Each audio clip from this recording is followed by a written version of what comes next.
سے ملوا جاتی ہے، صحبت اللہ والوں کی اپنا رنگ دکھا جاتی ہے، صحبت اللہ والوں کی، صحبت اللہ والوں کی، صحبت اللہ والوں کی، اللہ نحمدہ و نصلی علی رسولہ الکریم۔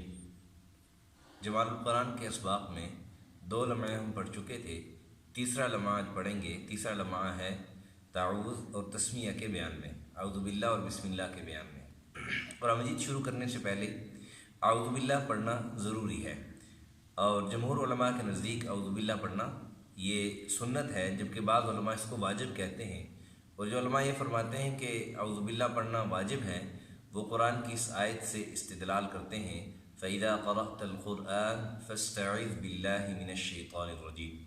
تو اس آیت سے استدلال کرتے ہیں کہ قرآن مجید شروع کرنے سے پہلے اعوذ باللہ پڑھنا یہ واجب ہے۔ بہرحال اعوذ باللہ کے الفاظ اعوذ باللہ من الشیطان الرجیم یہ الفاظ ہیں، اور اعوذ باللہ آواز سے کہنا اور یعنی اونچی آواز سے یا آہستہ آواز سے کہنا دونوں طریقے سے جائز ہے۔ البتہ اعوذ باللہ آواز سے اور تلاوت آہستہ پڑھنا یہ جائز تو ہے، لیکن بہتر نہیں ہے۔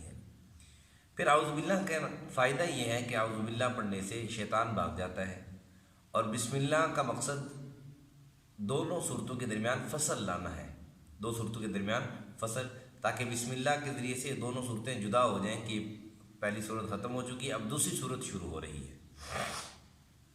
اس کے بعد محل کی بات ہوتی ہے کہ اعوذ باللہ کا محل کیا ہے، اعوذ باللہ کس جگہ پڑھی جاتی ہے، اور یعنی محل مطلب یہ کہ پڑھنے کا موقع کون سا ہے، اور بسم اللہ پڑھنے کا موقع کون سا ہے۔ تو اعوذ باللہ پڑھنے کا موقع ہے ابتدائی تلاوت، اعوذ باللہ کا محل ابتدائی تلاوت ہے، اور بسم اللہ کا محل جو ہے وہ ابتدائی سورت ہے۔ جب قاری یعنی جو بھی تلاوت شروع کرتا ہے، کوئی آدمی قرآن مجید پڑھتا ہے، تلاوت شروع کرتا ہے، تو ابتدا اور وسط تلاوت کے اعتبار سے اس کی 3 صورتیں بنتی ہیں۔ ابتدائی تلاوت اور وسط تلاوت کے اعتبار سے اس کی 3 صورتیں بنتی ہیں۔ ابتدائی تلاوت ابتدائی صورت، یعنی آپ تلاوت کی ابتدا کر رہے ہیں، اعوذ باللہ من الشیطان الرجیم بسم اللہ الرحمن الرحیم الحمد للہ رب العالمین۔ تلاوت کی ابتدا ہو رہی ہے، سورت کی بھی ابتدا ہو رہی ہے، تو یہ پہلی صورت ہے ابتدائی تلاوت ابتدائی صورت۔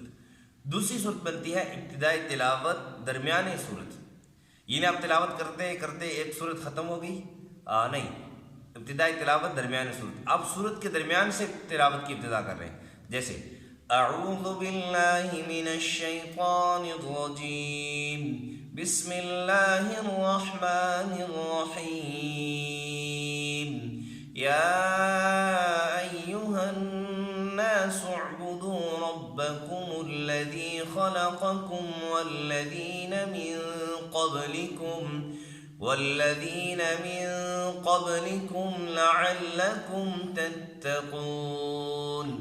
تلاوت کی ابتدا کر رہے ہیں آپ، لیکن سورت کے درمیان سے، اس کو کہتے ہیں ابتدائی تلاوت درمیانی صورت۔ تیسری صورت جو بنتی ہے وہ ہے ابتدائی صورت درمیانی تلاوت۔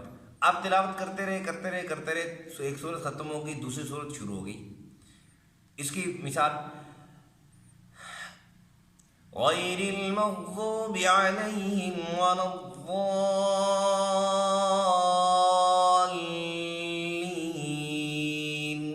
آمین بسم اللہ الرحمن الرحیم الف لام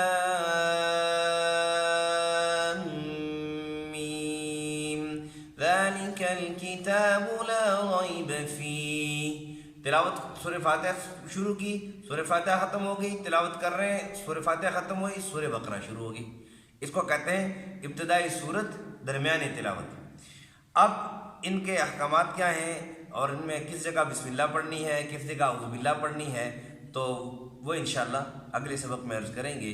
اللہ سے دعا ہے کہ اللہ ہمیں صحیح قرآن سیکھنے، سمجھنے اور اس پر عمل کرنے، اس کو دوسروں تک پہنچانے کی توفیق نصیب فرمائے، اور جتنے بھی ہمارے بھائی ہماری مائیں بہنیں تجوید سیکھ رہی ہیں، جمال القرآن سیکھ رہی ہیں، اللہ ان سب کو صحیح معنوں میں جس طرح قرآن نازل ہوا ہے، جس طرح اللہ کو قرآن پڑھنا پسند ہے، اس طرح پڑھنے کی توفیق نصیب فرمائے، پھر اس پر عمل کرنے، اپنے بچوں کو سکھانے، اپنے گھر والوں کو، دوست احباب کو، رشتہ داروں کو سکھانے کی اور اس پر عمل کرنے کی توفیق نصیب فرمائے۔ وآخر دعوانا ان الحمدللہ رب العالمین۔ صحبت اللہ والوں کی، صحبت اللہ والوں کی اللہ سے ملوا جاتی ہے، صحبت اللہ والوں کی اپنا رنگ دکھا جاتی ہے، صحبت اللہ والوں کی، صحبت اللہ والوں کی، صحبت اللہ والوں کی۔ زندگی کیا ہے، زندگی کا مطلب سچ سچ سمجھا جاتا